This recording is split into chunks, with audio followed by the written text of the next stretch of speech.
ইসলামী রাজনীতি যারা করতেছেন, এদের সাথে অংশগ্রহণ করে, বিশেষ করে বাংলার জামাত ইসলামী, তারা এদেশে আল্লাহর দিন প্রতিষ্ঠা করতে চান, আল্লাহ জমিনের দিন প্রতিষ্ঠা করতে চান। দেশের এই অসৎ নেতৃত্ব তারা পরিবর্তন করতে চান। সৎ নেতৃত্ব প্রতিষ্ঠার মাধ্যমে একটি ইসলামিক দেশ গঠন করে আল্লাহ জমিনের দিন প্রতিষ্ঠার মাধ্যমে দেশের মানুষের মাঝে কল্যাণ দিতে চান তারা। তো এই কাজে আপনারা অংশগ্রহণ করুন।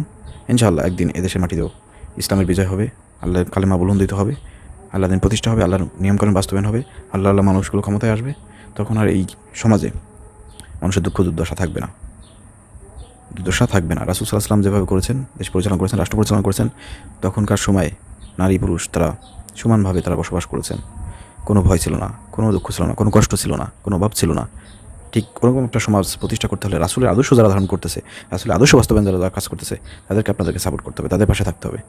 তাহলে ইনশাআল্লাহ এই বাংলার মাটিতে একদিন ইসলামী দিন, ইসলামী খেলাফত প্রতিষ্ঠা করা সম্ভব, ইসলামী জীবন ব্যবস্থা প্রতিষ্ঠা করা সম্ভব। আশা করি বুঝতে পারছেন। ধন্যবাদ।